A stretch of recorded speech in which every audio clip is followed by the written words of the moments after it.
Welcome back. This is Christy Hartman. This is part 3 of our 3-part series that I did on gel printing. The first one we discussed paint. The second one, we discussed stencils. I thought it would be fun to develop some cards using the gel prints that we developed in our 2 previous sessions. So these are the cards that we're going to work on today, and you can see that this is one of the patterns that we printed. This is another of the patterns that we printed. Let's start with this one. And we're going to do what I like to refer to as isolating a print. When you isolate a print, you look at the print and you think, which parts of this print do I want to remain? And which parts do I want to eliminate? So on this one, I have my ornament going this direction, and I've printed all around the outside edge of it. This is my 5x7 inch gel plate. I'm going to use some DecoArt Americana paint. You don't need a ton of paint, and that's probably about a dime size, and I'm just going to brayer it out. My gel plates are on acrylic blocks. Then I can just register my print very easily. I'm going to put that down over the top.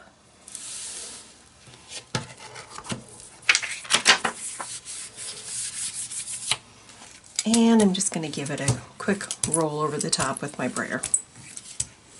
Now I'm not going to pull this right away. I'm going to let this sit. I thought it might be kind of fun to use some of the little 3x5s that we completed in, I believe, our first session, and I have a couple different ones. I think this could be kind of a pretty print. So let's try this. I have a smaller ornament. I'm going to grab my 3x5 inch plate. I think I kind of like it just like that. I'm going to use a little bit of Americana black.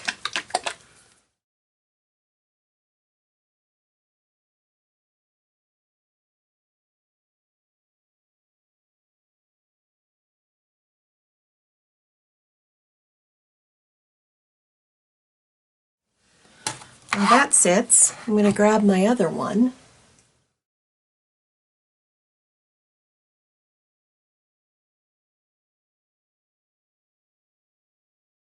Okay, so I'm happy with how this one printed. You can see that. I'm not thrilled with how this one printed. I don't think it's quite dark enough. So I'm going to show you a trick. I'm going to go back to my template and I'm going to put it right down over the top. I'm going to take some more of my black, a little makeup sponge. I'm going to load my makeup sponge with some paint. I didn't go all the way across, it's about halfway across. And then I'm going to pounce right over the top of it, just to kind of clean up some of those edges and darken in. And I'm going to do it one more time. Pull that off. And I like that better.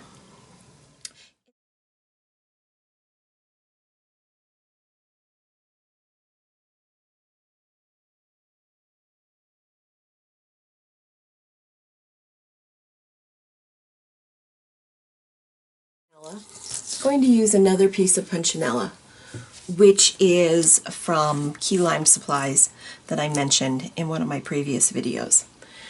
And I'm going to lay it down over the top of this. Now, on the original, I actually put gold and red in the background. But I'm going to try the brown this time.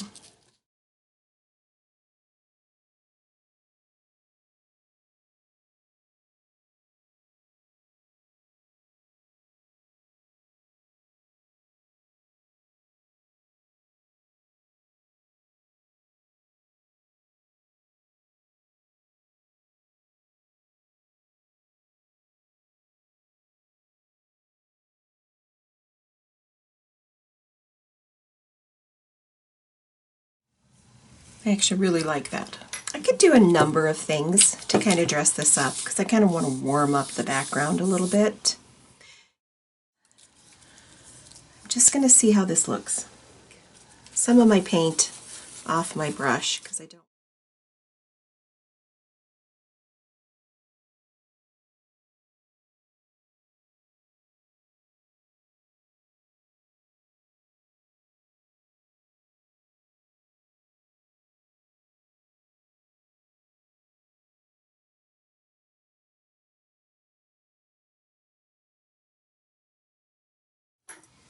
I'm going to do a little bit of shading, and I just chose a darker pink. And I'm assuming that my light source is coming from right here.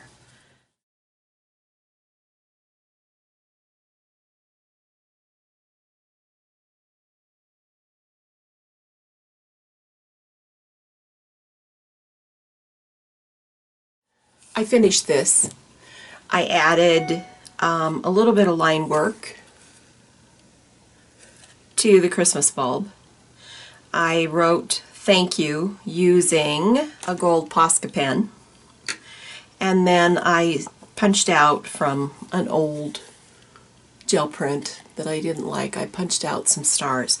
So this is pretty well done. The last thing I would do would be just to put a hanger on it, and then I would cut this out and put it on a 3x5 inch card, and it'll make a great thank you note. This one, I cut star shapes out of the gel printed paper that we did last month using stencils. I cut out the stars and I glued them onto the front. I also, in addition to the brown stars that I put in the back, which I really like, I also added, I don't know if you can see it, there's some gold stars on it too.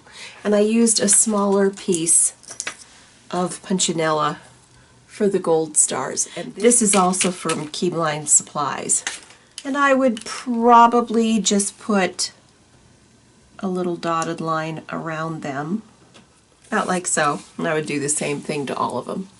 Okay, so I'm going to use this Lori Speltz stencil, and it has all kinds of different Christmas type sayings on it. And this is actually BCS 332 for the number. I'm just using black paint and a makeup sponge.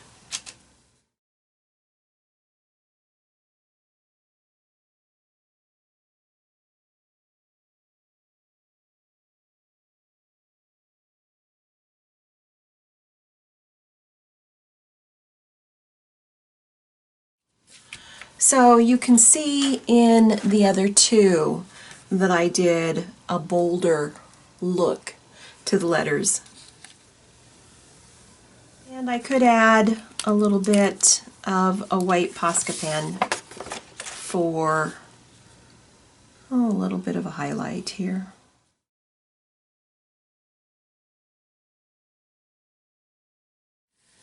The sky's the limit what you can do for these. So thank you for joining me. I hope you enjoyed this project. If you did, like, subscribe, and leave me a nice comment.